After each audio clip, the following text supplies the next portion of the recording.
Welcome back to another episode of rEvXP Presents. I'm Chris Mann, the SVP of rEvXP, the gaming division of the global integrated marketing agency Revolution, and today I am joined by Mike Ashford, the CEO of the Esports Awards. What's up, Mike?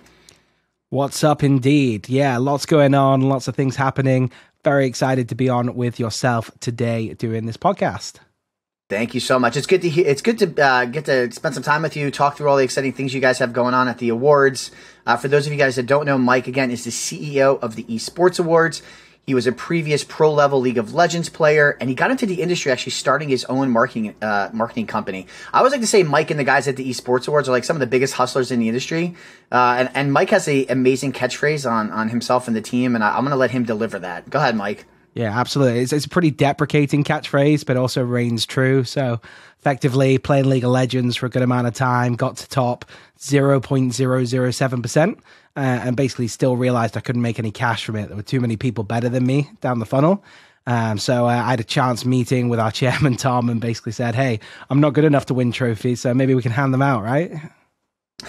And you guys are doing a fantastic job. What you've grown with Esports Awards. I mean, I met you guys in 2017, 2018 at E3. Tom Mercy, of course, one of your founders and one of the guys behind it with you, and yourself, Lee, and we met at E3, and then we kind of all became friends since then. And you guys, the way you've grown that show, and then of course we'll talk about the new show that you have and new platform that you have coming out is really commendable, especially in this space during a time of challenging growth for some, creating new properties. So you guys definitely some of the biggest hustlers, know how to build things from the ground up, and I'm excited to kind of talk through that with you during this conversation. But right now it's June 8th.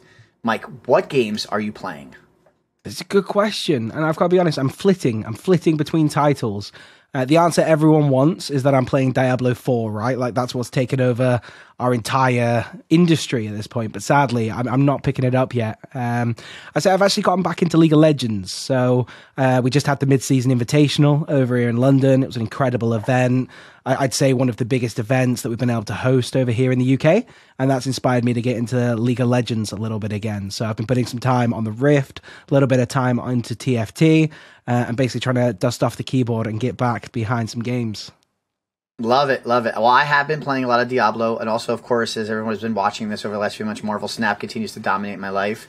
But yeah, Diablo's been a great adventure. And yeah, I also was out. My first trip to London was for the mid-season invitational. I actually worked with you guys on your Power Up event. It was a great event. I know you have one coming up in LA. I'm sure you'll talk about it.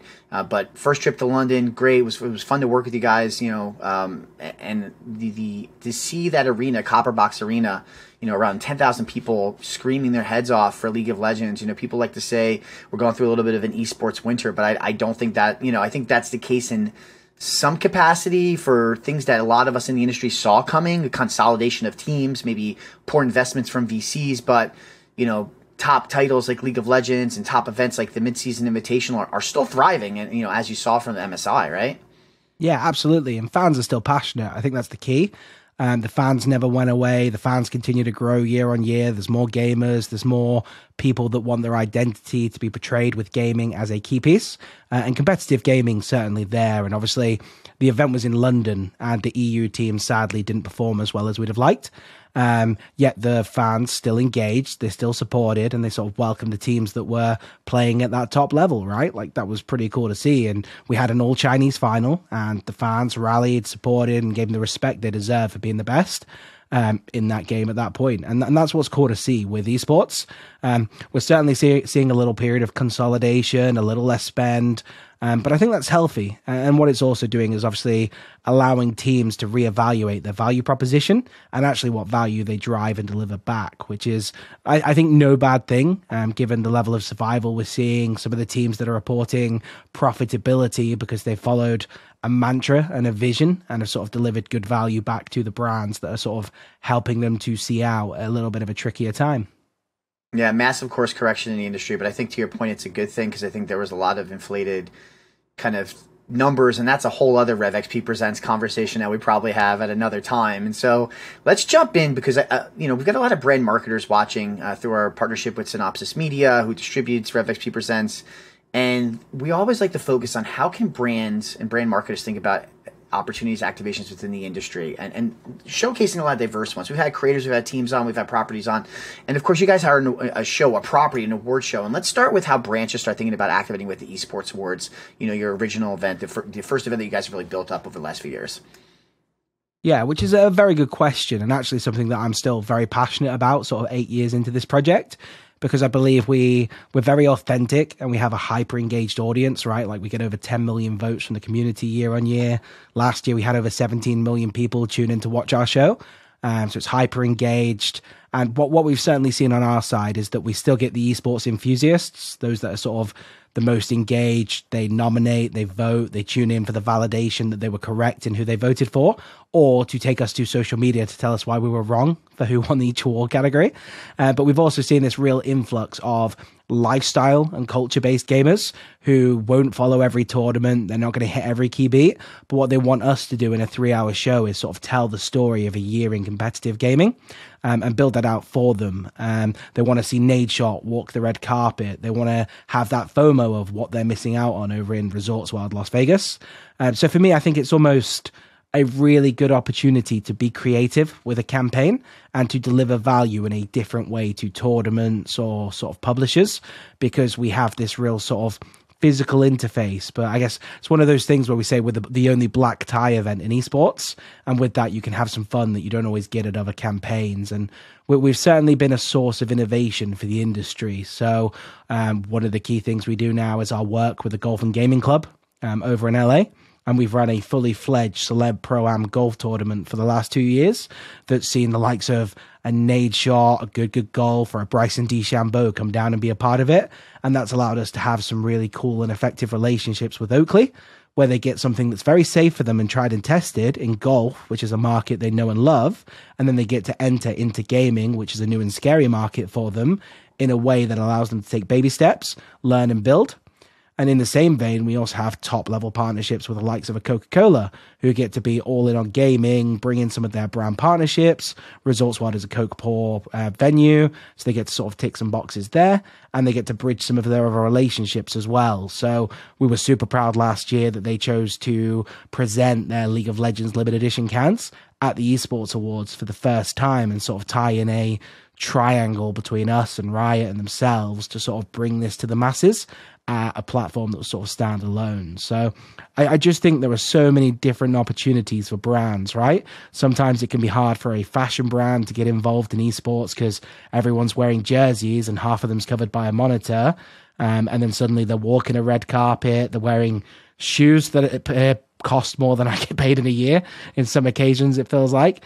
And sort of building it together that way. So I think it's just a really cool way where instead of you having to fit and identify in a certain way within your campaign, actually there's probably a very authentic way to stay true to the campaign you're building, whilst also adding value to our audience and obviously benefiting from that.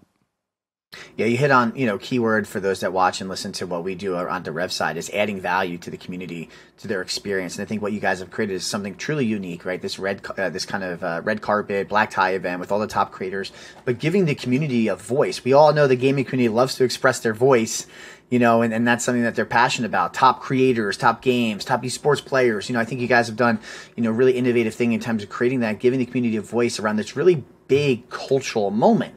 I think a lot of times brands, they think about gaming as just watching and playing games. And that's not how we in the industry think about it. That's not how we've been successful in terms of activating for our clients like a Chipotle in gaming. It's about engaging the gaming community as if they're real people, giving them opportunities to be entertained through things that are culturally relevant to them. And so I think that, when I think about the Esports Awards, that's an opportunity there. You hit on the head. It's like combining golf and bringing Oakley in, and having top players and creators and golfers come in. Like, it's this cultural moment that kind of comes together to celebrate the year in gaming. And so I think that's where, when I think about the Esports Awards and the opportunity for brands, I think about, okay, that's how I should look at it, right? It's okay that they're not playing games or watching people play games.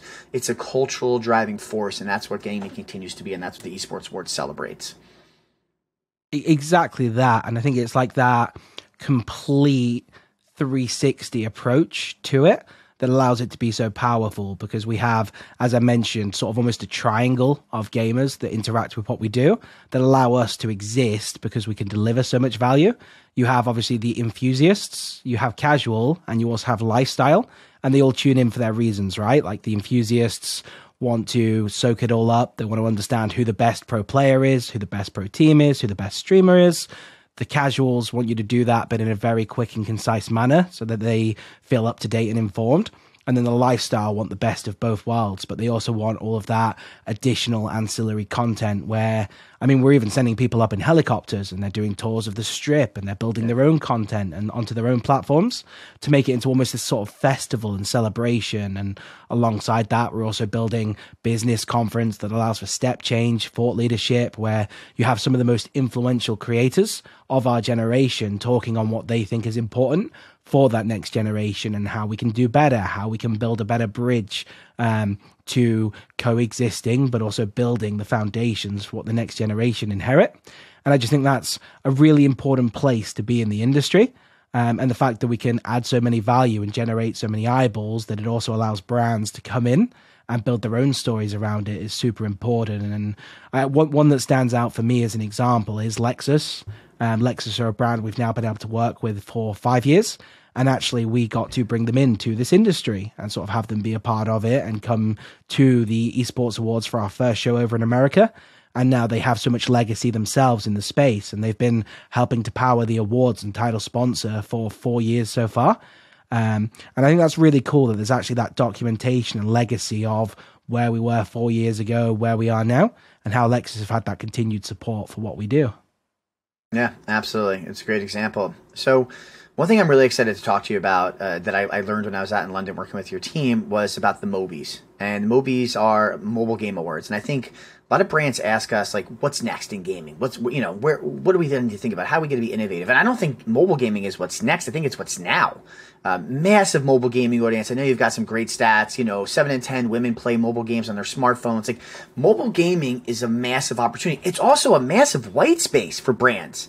But it's a kind of a area in gaming that may be a little harder to accessible, just the way the mobile publishers work. And I think this is, like, you guys starting the Mobies, such a smart idea. They're building on success at Esports Awards. So I'd love to talk for you to talk a little bit about the mobile game industry and the kind of origin of the Mobies and how brands can get involved.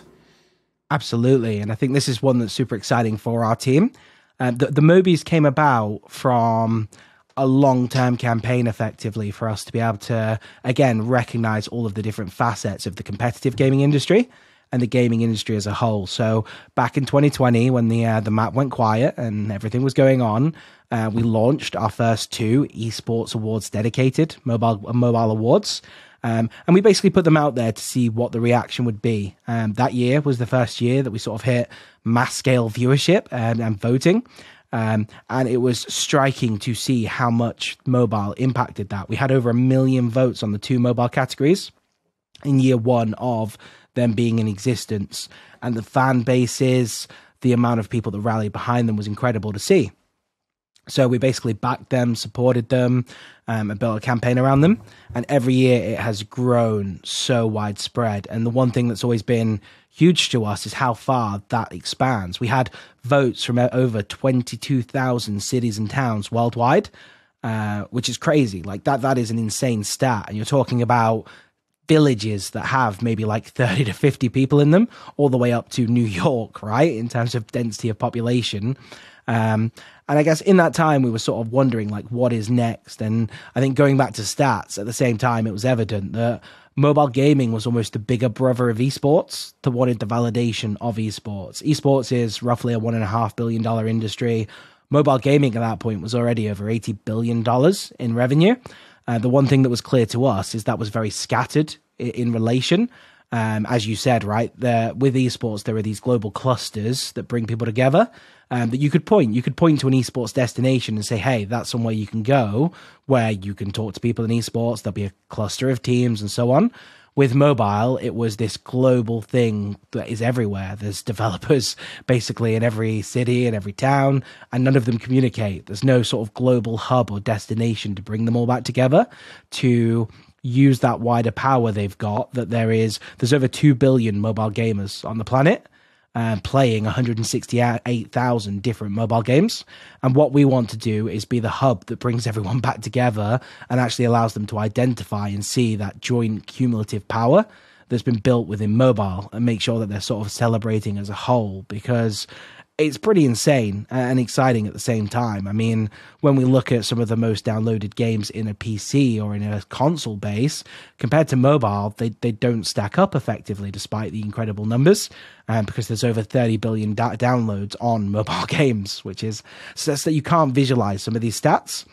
So the Mobies exists to build, recognize, and celebrate with the mobile industry.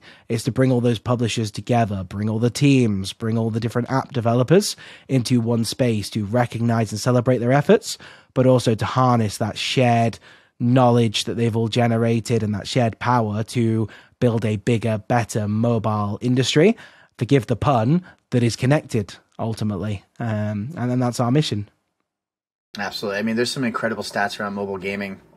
That, you know, the industry, I think there's more, I know we have a stat that there's more money spent on mobile than consoles and PC, which is just incredible. People are spending, you know, up to 5 hours on mobile games a day in some of the top markets. You know, there's some incredible stats around. But there's 168,000 mobile games out there that generate basically $90 billion in revenue, which is crazy. When you think the gaming market as a whole is just shy of 200 billion, mobile is basically 50% of that.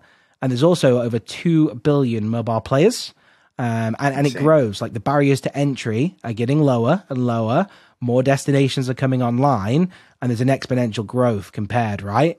And like, you're seeing smartphones with technology that are coming in at like, say, $100 to $200 that can now play the top mobile games, whereas it's still difficult for certain areas to access a PS5 or a gaming PC that have probably like not going to have that opportunity now. That probably isn't the window they'll go into. The first gaming device that they'll own will be their mobile phone, and that's a pretty crazy place to be. Yeah, mobile gaming bridges the gap between casual to hardcore gamers, right? You could have the casual gamer, your grandma, your mom playing Words of Friends. You could have a professional level PUBG player, mobile player, right? And I think that's the beauty of mobile games, because we know that every game has its own community. That includes mobile games. And, you know, if you want to reach a grandma playing Words of Friends, that is a gaming strategy to use Words of Friends to do that, right? And so they always say, like, it's in 2023, branch in and think about why this should be in gaming, but where, right? If you have a target demographic that you want to reach, gaming can help you reach that, right? And we just talked about casual to hardcore. So, you know, congrats on starting the movies. Looking forward to kind of seeing how that continues to progress. When is that show? I know it's coming up pretty quickly. Coming up very quickly. So the inaugural Mobies Awards will be on July 14th, and it will be coming from LA. We have a lot of tricks and surprises, but we're basically going to be using an XR screen and technology to build the most connected experience in year one that we can. And then from there, we'll have a whole launch plan and roadmap for what we're going to be doing to make it bigger and better for 2024. Love it, love it. Mike, can I make one admission though, Chris? What's up? I'll make one admission. So I was very good at PC games. I am terrible at mobile games. I'm pledging to get better. You don't know how to, like, Pokemon Go? Like, you know. I was okay at Pokemon Go, but as soon as you add in a little bit of speed or action to it, I struggle. Well, you know, Marvel Snap again. Going back to the original. I can't compete with your investment level. Oh man, it's a tough one. Mike, now again, it's June 8th, so I know you're from across the pond, obviously. Your football is like, I'm sure, a passion for you along with gaming. The big news around the world is that Messi is coming to the States, to the MLS. So let me get a quick hot take from you before we wrap this gaming focused conversation. Yeah, absolutely. I mean, it's groundbreaking, isn't it? And I think for the MLS, it's one of those things that will give it validation amongst anything else, because Messi has been the best player in the world for such a long amount of time. And he's not done, right? Like, he's just came from one of the biggest projects on the planet in PSG. And if he goes stateside into Inter Miami, it's a big statement of where that funnel is going and just how seriously football/soccer is being taken in the US, especially with the franchise system. I think it's a very interesting play, and it's going to create some very different scenarios. But what is exciting is obviously how much that cash then impacts development of future generations of players. And it's always cool to me. When I first started coming to the States, it was difficult to have a conversation about our Premier League or about our teams. Whereas now I feel like you can go into any bar and have a conversation with anyone. And it's like being at home in some respects, which is pretty cool. Yeah, I think it's one of those groundbreaking moments, definitely for the MLS, a moment that, hopefully will continue to grow, soccer here in the States. We know soccer, football is a global sport, but here our football seems to dominate. And I think having someone like him on home soil here, will help continue to raise the game and like you said, generations to come. I also think it's going to benefit greatly the ecosystem around like things like EMLS and the excitement. We all know that the future EAFC title is one of the top titles in gaming, and content that's produced for YouTube and Twitch is with content creators like Castro is incredible, and some of the most watched content across the board, especially for traditional sports simulation games like most like the Maddens of the world and the NHLs. They don't get the number and eyeballs that the former FIFA franchise gets. And I think now, but one thing to be said about that is a lot of those eyeballs are coming from Europe, right? Because that's where Premier League and the Bundesliga and those top leagues are, and that's what the passion is. Having Messi here will hopefully start evening out the U.S. interest in terms of esports and gaming viewership on games like EAFC, and continue to grow creators like Michael Bell, who was on our last episode. Continuing to elevate those creators within the gaming ecosystem around the heightened awareness with someone like Messi coming to the States. Absolutely. And similarly, EAFC is almost a great reset switch because, again, like a lot of the passion for FIFA emanated from Europe, right? We had the best leagues, the best development, and the most interest. But now, and that title's been going for years, right? There's over 25 renditions of it. Whereas now you have this new title with a new way, a new engine that almost sort of resets and lets everyone start from day one.